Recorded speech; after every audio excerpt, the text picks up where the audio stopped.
வணக்கம். சினிமா கதைகளை விட சில நிஜ சம்பவங்கள் அதிர்ச்சியையும் திகிலையும் தருவதுண்டு. கேரளாவில் இளம்பெண்ணான ஒரு தாய் சடலமாக கிணற்றில் மிதக்கின்றாள். அவளது 2 குழந்தைகளும் திடீரென்று காணாமல் போய்விடுகின்றன. போலீசாரால் துப்பு துலக்க முடியாத அளவுக்கு அதில் மர்ம முடிச்சுகள் விழுகின்றன. அதனால் அந்த வழக்கை விசாரித்த போலீஸ் அதிகாரியின் வாழ்க்கையில் யாருமே எதிர்பார்க்காத திருப்பமும் ஏற்பட்டு விடுகின்றது. கொலை செய்யப்பட்ட அந்த பெண் யார்? அவளது குழந்தைகள் இருவரும் என்ன ஆனார்கள்? வாருங்கள், திகில் நிறைந்த அந்த வழக்கின் மர்ம முடிச்சுகளை ஒவ்வொன்றாக அவிழ்ப்போம். கேரளாவைச் சேர்ந்தவர் அன்ஷாத். உயரமான கம்பீரமான தோற்றத்தை கொண்டவர். முதலில் விற்பனை வரித்துறை அதிகாரியாக பணியாற்றினார். ஆனால் போலீஸ் அதிகாரியாக வேண்டும் என்ற ஆசை அவருக்குள் இருந்து கொண்டே இருந்தது. அதற்குரிய தேர்வினை எழுதி அதிலும் வெற்றி பெற்றார். கண்ணூர் மாவட்டம் இருட்டி போலீஸ் நிலையத்தில் அவருக்கு பயிற்சி சப் இன்ஸ்பெக்டராக பணி நியமனம் கிடைத்தது. 2017 டிசம்பர் மாதம் அவரது போலீஸ் நிலைய எல்லைக்கு உட்பட்ட கிணறு ஒன்றில் இளம்பெண் ஒருத்தி சடலமாக கிடப்பதாக தகவல் வருகின்றது. அடையாளம் தெரியாத உடல் என்பதால் போலீஸ் விசாரணை மெதுவாக நகர்ந்து கொண்டது. அவளது கையில் வித்தியாசமான முறையில் பச்சை குத்தப்பட்டிருந்தது. காலில் கனமான கொலுசு அணிந்திருந்தாள். அதை வைத்து அவள் ஒரு நாடோடி இனத்தைச் சேர்ந்த பெண் என்ற முடிவுக்கு போலீஸ் வந்தது. அவள் யார், எதற்காக கொலை செய்யப்பட்டிருப்பாள் என்ற கோணத்தில் அன்ஷாத் தீவிரமாக களத்தில் இறங்கி விசாரித்தார். எந்த விதத்திலும் துப்பு துலங்க. ஆனாலும் அது அவரது முதல் வழக்கு என்பதால் கடுமையான முயற்சிகளை மேற்கொண்டார். கிட்டத்தட்ட 2 மாதங்கள்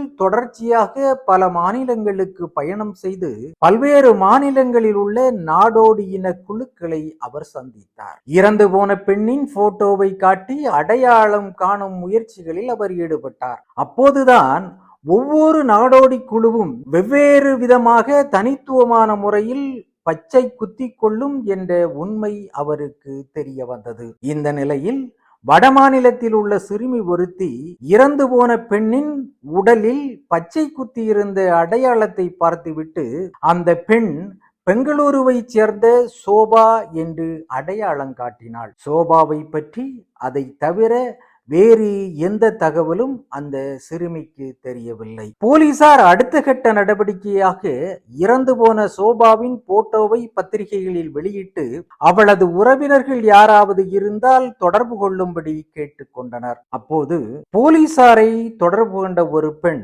இறந்து போன சோபா தனது சகோதரின் மனைவிதான் என்றும், ஆனால் என் சகோதரன் எங்கே இருக்கின்றான், என்ன ஆனான் என்று தனக்கு தெரியாது என்றும் கூறினாள். அதனால் தொடர்ந்து அந்த வழக்கில் மர்மம் நீடித்து கொண்டே இருந்தது. போலீசார் நடத்திய அடுத்த கட்ட விசாரணையில் சோபாவுக்கு மஞ்சுநாத் என்ற கள்ள காதலன் இருந்ததை கண்டுபிடித்தனர். அவனை பிடித்தால் சோபாவின் மரணத்திற்கான துப்பு கிடைத்துவிடும் என்பதை அறிந்த சப் இன்ஸ்பெக்டர் அன்ஷாத் கர்நாடக மாநிலத்தில் மஞ்சுநாத்தை பொறி வைத்து பிடித்தார். அவனை விசாரித்த போது மேலும் பல அதிர்ச்சியான தகவல்கள் வெளிவந்தன. சோபாவின் கணவர் பெயர் ராஜ். அவர்களுக்கு 2 குழந்தைகளும் இருந்திருக்கின்றன. அப்போது சோபாவுக்கும் மஞ்சுநாத்துக்கும் இடையே தொடர்பு ஏற்பட்டிருக்கின்றது. இருவரும் சேர்ந்து ராஜுவை கொலை செய்திருக்கிறார். அந்த கொலையை போலீசாரால் கண்டுபிடிக்க முடியவில்லை.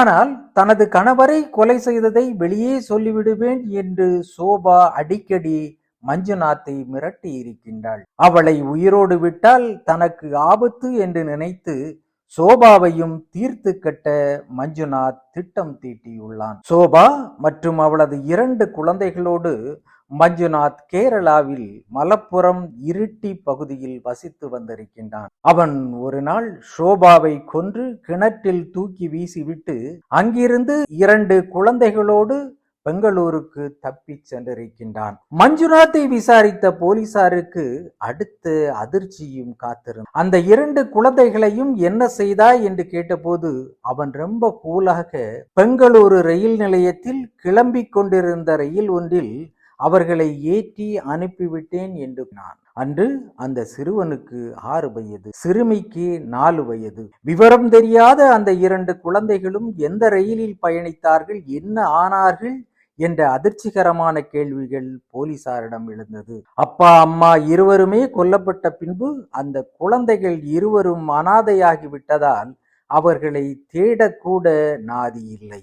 அதற்குள் பல மாதங்கள் கடந்து விட்டதால் குழந்தைகள் இரண்டும் எங்கே சென்றனர் என்பது மிகப்பெரிய மர்மமாக இருந்தது. பெங்களூருவுக்கு குழந்தைகளை கொண்டு சென்ற மஞ்சுநாத் அங்கிருந்து கேரளாவில் உள்ள வீட்டிற்கு செல்லலாம் என்று கூறி குழந்தைகளை ரயிலில் ஏற்றி இருக்கின்றான். குழந்தைகளுக்கு அவன் தங்களது தாயை கொன்றுவிட்டான் என்ற உண்மை தெரியாது. குழந்தைகளோடு அடையாளம் தெரியாத ரயிலில் உட்கார்ந்திருந்த அவன் ரயில் புறப்படும் நேரத்தில் இதோ ஓடிப்போய் சாப்பாடு வாங்கிவிட்டு வந்து விடுகின்றேன் என்று கூறி இறங்கி அங்கிருந்து தப்பி சென்றிருக்கின்றான். மஞ்சுநாத்தின் வாக்குமூலத்தை கேட்டு அதிர்ச்சியடைந்த போலீஸ் அதிகாரி அன்ஷாத் அந்த 2 குழந்தைகளையும் கண்டுபிடிக்க பல்வேறு விதமான முயற்சிகளை மேற்கொண்டார். பெங்களூருவில் இருந்து கிளம்பிய பல ரயில்களில் பயணித்து ஆங்காங்கே உள்ள நிலையங்களில் இறங்கி குழந்தைகளை பற்றி விசாரித்திருக்கின்றார். பல ஆயிரம் கிலோமீட்டர் தூரம் அவர் தூங்காமல் பயணித்து அலைந்து திரிந்த போதும்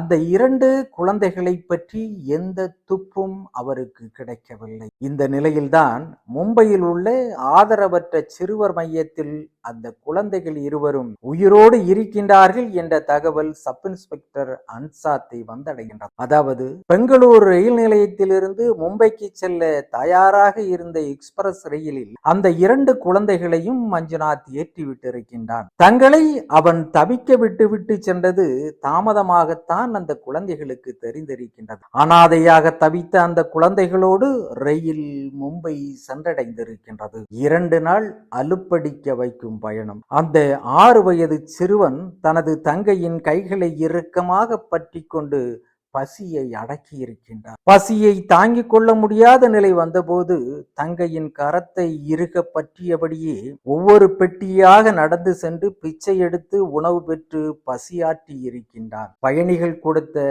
தகவலின் அடிப்படையில் ரயில்வே போலீசார் குழந்தைகள் இருவரையும் அழைத்து சென்று மும்பையில் உள்ள ஆதரவற்ற சிறுவர்களை பாதுகாக்கும் மையத்தில் ஒப்படைத்திருக்கின்றார்கள். அந்த மையத்தில் இந்த 2 குழந்தைகளும் மலையாளத்தில் பேசியதை கண்டுபிடித்த கேரள போலீஸ்காரர் ஒருவர் கேரளத்தில் உள்ள அனைத்து போலீஸ் நிலையங்களுக்கும் அந்த குழந்தைகளை பற்றிய தகவல்களை அனுப்பியிருக்கின்றார். அந்த தகவல் அன்ஷாத்தையும் வந்து சேர உடனே அவர் மும்பை கிளம்பி சென்று குழந்தைகள் மீட்டு அழைத்து வந்தார். அவர்களது தந்தையான ராஜுவின் உறவினர்களிடம் அந்த 2 குழந்தைகளையும் அந்த போலீஸ் அதிகாரி ஒப்படைத்தார். இந்த கதை இதோடு முடிந்து விடவில்லை.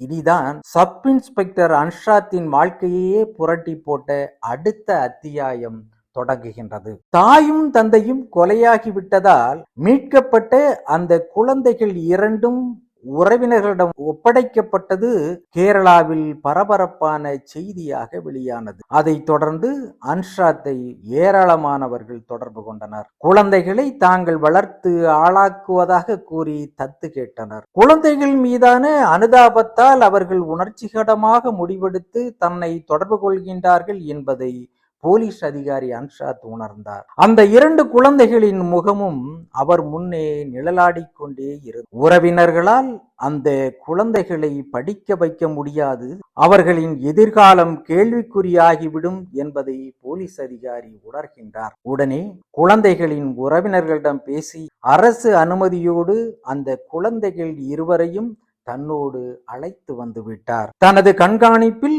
அந்த குழந்தைகள் நல்ல நிலையில் வளர வேண்டும் என்பதற்காக ஊரில் உள்ள சிறந்த பள்ளிக்கூடத்தில் அவர்களை சேர்த்தார். குழந்தைகளுக்கான அத்தனை செலவுகளையும் அவரே கவனித்துக் கொள்கின்றார். இருவரும் இப்போது உயர்நிலை பள்ளியில் படித்து கொண்டிருக்கின்றார். நன்றாக படித்து அதிக மதிப்பெண் வாங்கி கொண்டிருக்கின்றார்கள். இப்போது போலீஸ் அதிகாரி அன்ஷாத் மலப்புரம் தானூர் போலீஸ் நிலையத்தில் இன்ஸ்பெக்டராக பதவி உயர்வு பெற்று பணிபுரிந்து வருகின்றார். அவரது மனைவி சுனேனா, குழந்தைகள் அயான், அகான் ஆகியோரும் அந்த குழந்தைகளிடம் அதிகமாக அன்பு செலுத்தி நட்பு பாராட்டுகின்றார்கள்.